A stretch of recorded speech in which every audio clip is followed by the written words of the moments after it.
ما مستابز دعوة دعای خیر لێ دەکەم تازە زەواجمان کردیا ئەگەر دوعای خێرمانە بکەی هەر ئەوەندەمان دەوێتن مەمنونین. یا ڕەبی بەختەوەر بن قوربانگیان هەرچی خەیر و خۆشی هەیە خوای گەورە بێڕژێنێ بەسەرتانە. سەلامەت مامۆستاجان دەستم بەس ڕێز لە یەکتری بگرن یەکتریتان خۆش بێت کە سوکاری یەکتریتان خۆش بێت ڕەحم و بەزەیتان بەسەر یەکتریا هەبێت ئەگەر نەقسێ لە خێزان تا هەبوو سەیری جوانیەکانی کە ئەگەر ناشرینیە لە خێزانەکان تا هەبوو سەیری شرینیەکانی بکە ئەگەر غەڵەتێکی هەبوو ئەگەر پەلەیەکی هەبوو سەیری سەبرە جوانەکانی بکە باشە ئەگەر جارێ دەنگی بەرزەوە کرد سەیری ئەو هەموو بێدەنگیەی بکە ئەگەر جارێ تو هەبوو سەیری زەردەخەنە جوانەکانی بکە باشە قوربانیان ئەویش بەرامبەر بە جەنابەت بە هەمان شێوە بۆیە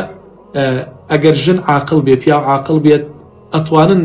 خۆشترین ژیان بۆ خۆیان دروستکەن ئەتوانن بە هەشتێکی بچکۆڵانە دروستکەن بۆ خۆیان تەمەتوعی تیا بکەن بژین لەگەڵ یەکتریە بۆیە من نازانم یعنی بەڕاستی الحەمدولله چکە خوای گەورە ژیانێکی زۆر جوان و یعنی پڕ میهرەبانی و خۆشەویستی پێبەخشی و من لە خۆمەوە سەیری بەرامبەرەکەمەکەم وە زۆر جار یعنی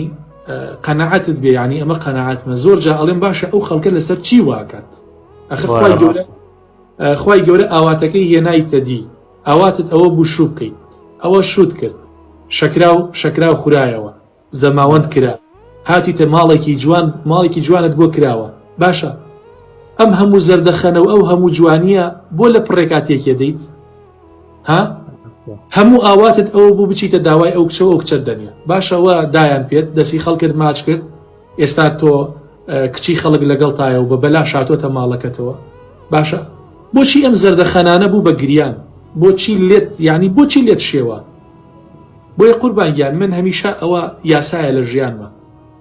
یعنی دۆستی باش و کەسی باش بە درەنگ بەدەست دێت و ئەبێ بە درەنگش دەسی لێ بەردەیت باشترین دۆست و کەست باشترین هاوڕێت هاوسەرەکەتە بە درەنگ دەست کەوتووە 20 ساڵ خەباتت بۆ کرد 25 ساڵ 30 ساڵ خەباتت بۆ کرد خەباتی ئیشکردن ماندووبوون عرق ڕشتن 5 دقیقات و ئەو ماڵە لە خۆت تێ بکەیت ناکرێت یعنی لە ماوەی تووڕەبوونی 10 دقیقە سەعاتێکە تۆ خەرمانێک بسووتێنیت یعنی ڕەنجی 30 ساڵ 40 ساڵت بسووتێنیت کۆمەڵێ مناڵ بێدایک و باوک بکەیت ناکرێت ئینسانی ژیر و عاقڵ تێ ئەگا بۆچی خوای گەورە فەرمێ ومن آياته یەکێک لە ئاەتەکانی ئەڵڵا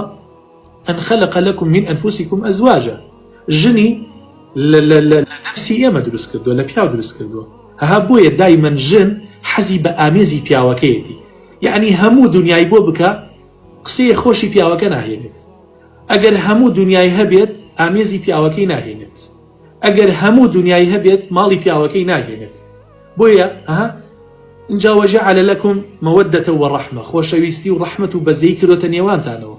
باشە اینجا إن في ذلك لآيات بۆ چێ لقوم يتفكرون ئەمە بۆ کەسێکە بیر کاتەوە کاکە کەسێ بیری نەکردەوە عاقڵ نەبوو یعنی گوناحە ژن بێنێ گوناحە شوو بکات ئیسا ژنی وا هەیە کە شووە کات لە ماڵی دایکی مەڕەمەڕ باوەڕتە بێها کورد دەڵێ دەستکەی بەدەمیان نایگەزێت بێتە درڕندە هەروەکو پڵنگها وەکو شێر خەریکە پیاوەکەی خوا خەریکە خەسویە خوا وەڵای براگانی کەس و کارەکەی دایکی باوکی ئەڵێ وەڵا عەجایبمان لێ دێ ئەم کچە لە ماڵی ئێمەیە قەسەم بەخوا ئەبوایە نانەکەت بکردایەتە دەمی ئەم بوای لێ هات ئەخە بوواکەی ژنەکە بوواکەی وەڵا سحرم لێ کراوە تۆ سحرت لێ نەکراوە جنۆکە ئیشی چییە بە تۆ یعنی ئیش و کاری نییە ماڵ لە تۆ تێک بات تۆ بۆچی ناحەویتەوە بەس پێم بڵێ اینجا ژن طبیعەتێکیان هەیە بەداخەوە من ناڵێم هەر هەمووی طبعا باش لە هەموو شوێنەکەی و خراپش لە هەموو شوێنەکەیە بۆیە ولا تتمنوا ما فضل الله بعضكم على بعض قەت تەمەنا مەکە بە بەرامبەرەکەت بۆ منە دشەکەیە بینی حاڵ وەزیعەتی زۆر خۆشە اینجا دێ پڕوبیان و بە پیاوەکەیەک نیە خوشکەکەی تۆ بۆ لەو پەڕی سەڵتەنوت و خۆشیە ئەژێت براژنەکەت بۆچی ئاوا ماڵی هەیە و من ماڵم نییە بۆ ئەوان سیارەیان هەیە ئەمە سیارەمان نییە بۆ ئەو ساڵی دەمەکسیەکە و دەکراسەکە و دەسەفراکە بۆ من هیچ ناکەم کاکەگە تۆ چاو ببڕیتە خەڵک ئەبێ نەژی سەرمایەداری وا لەم شارەیە هەیە ماڵەکەی بای 300 دەفتەرە بای 3 ملیۆن دۆلارە ئەگەر من وەک ئەو بیرکەمەوە بێ نەژین باشە ژنی وا هەیە بە ڕانجێکەوە ئەداتە تەکتا ژنەکەی تۆ چاو لەو کات ئەبێ ماڵ چۆڵ کات یەکی قوربانگیان کەواتە ژن و پیا و ئەگەر ینی بە بیرکردنەوە دابنیشن ژیان بکەن لەگەڵ یەکتریا لێبوردە بن بەرامبەر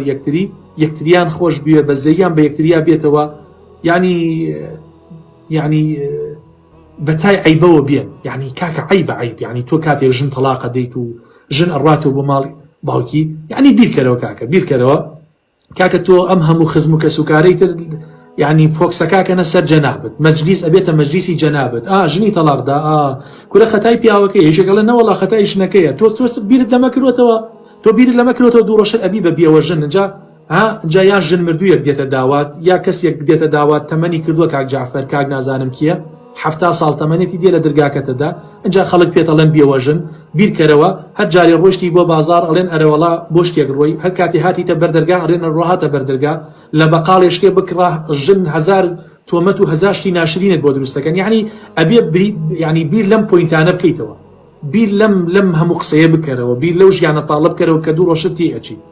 بۆیە پێویستە لێبوردە بین هیچ کەسێ بی هەڵە نییە ئێمە مەلائیکە نین باشە پیاویش هەڵە ئەکات ژنیش هەڵە ئەکات والحمد لله رب العالمين.